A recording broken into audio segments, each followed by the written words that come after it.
Ya, selamat malam saudara, masih bersama kami dan di segmen ini telah bergabung juga bersama kita Prof. Hamdi Muluk, Guru Besar Universitas Indonesia. Prof, tadi memang sudah panjang kali lebar membahas soal Pilpres, tapi kali ini kita akan fokus bahas Pileg, begitu. Tapi sebelum ke Prof, saya ke Mas Yohan lagi. Mas Yohan, tadi kan kita sudah menjelaskan soal wilayah ya, pemenangan dari partai, begitu potensi mereka yang akan melenggang ke Senayan.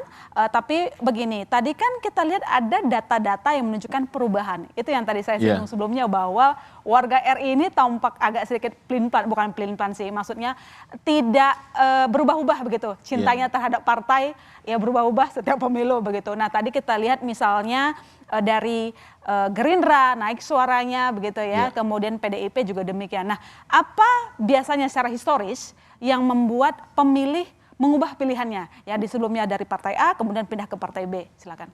Ya kalau kita berbasis survei ya, banyak pertimbangan responden itu menjawab kenapa memilih partai itu. Sebagian besar memang yang paling menonjol itu adalah karena sosok tokoh dalam partai itu.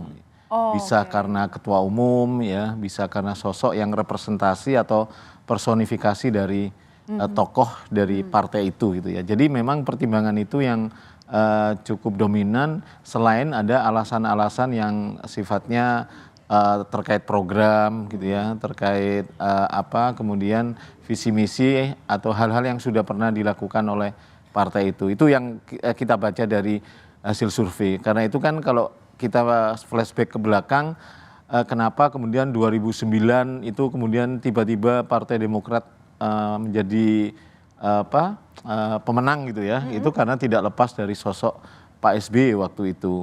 Kemudian 2014 bagaimana kemudian PDIP mampu mencuat karena memang ada sosok Pak Jokowi waktu itu. Jadi memang tidak bisa dilepaskan tokoh atau kekuatan sosok itu ketika orang menentukan pilihan ya, termasuk kepada partai politik ya.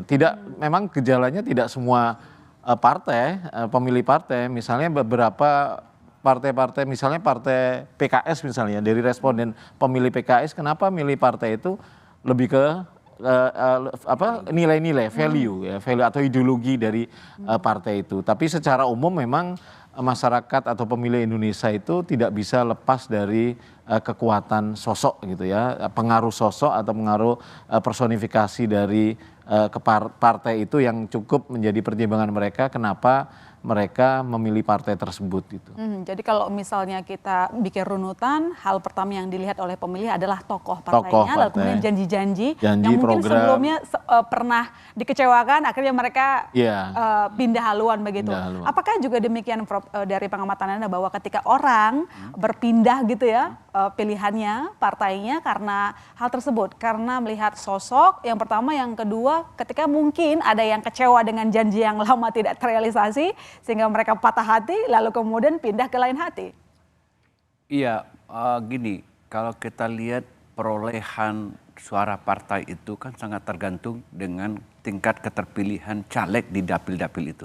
Situ kita mengukurnya dulu, ya. Tapi gini, partai kita tuh kan banyak, ya.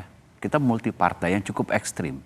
Nah, tidak ada sebenarnya partai yang betul-betul punya basis massa yang mayoritas. Nah ini problem juga dalam demokrasi kita, apa yang disebut dengan istilah fragmented multi party. Jadi partai banyak dan sangat terpecah belah dan itu tidak stabil. Kalau kita mau ukurnya bahwa harusnya satu pemilu menghasilkan satu the ruling party yang dominan dan dia bisa memerintah sendiri, katakanlah begitu. Ini kan sulit dalam kondisi Indonesia, ya.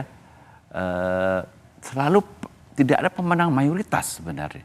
Dan itu nanti membuat misalnya setelah pemilu akan ada adjustment, partai mencoba berkoalisi. Entah apapun basisnya gitu loh, ya. Yang kalau kita berharap koalisi itu basisnya ideologi, ini tidak ada di Indonesia. Nah kecuali ada partai satu yang punya kekhasan yang sering disebut partai dakwah itu, karena punya nilai-nilai dan paham keagamaan gitu yang lebih lekat, dan itu sudah ada jamaah-jamaahnya gitu yang loyal gitu. Itulah basis pemilih PKS itu gitu loh. PDIP mungkin mengklaim bahwa ada warisan ideologi dari PNI zaman dulu diturunkan. Karena Soekarno kan PNI, dan sekarang anaknya Megawati menjadi ketua umum, tokoh yang panjang, waktu yang panjang. Mungkin ada memori itu.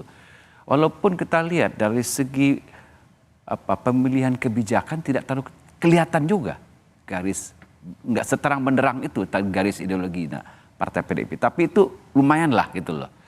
Nah itu yang menjadi dalam bahasa psikologi politiknya menjadi nanti kalau garis ideologinya jelas dan orang mengidentifikasikan dirinya menjadi pengikut partai itu dengan basis psikologis keikatan gitu. Itu yang disebut dengan party identification, party ID. Nah di kita angkanya rendah semua.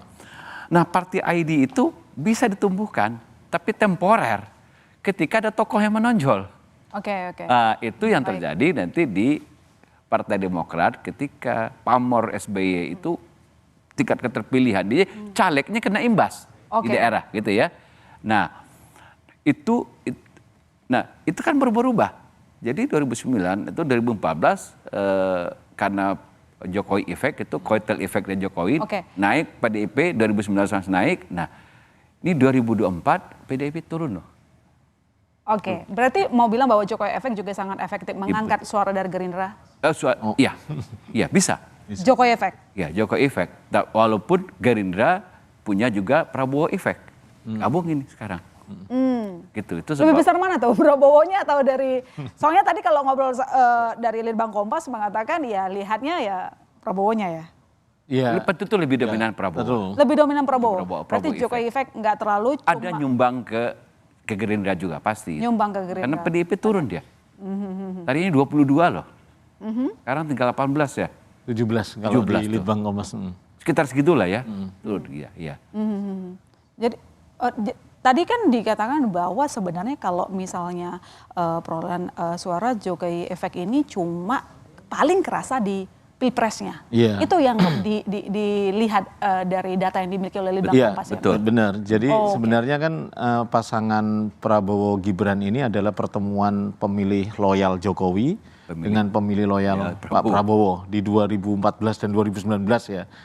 Dua pemilu itu kan sangat, apalagi kontestannya sama. Ya, capresnya sama, yang ganti cawapresnya.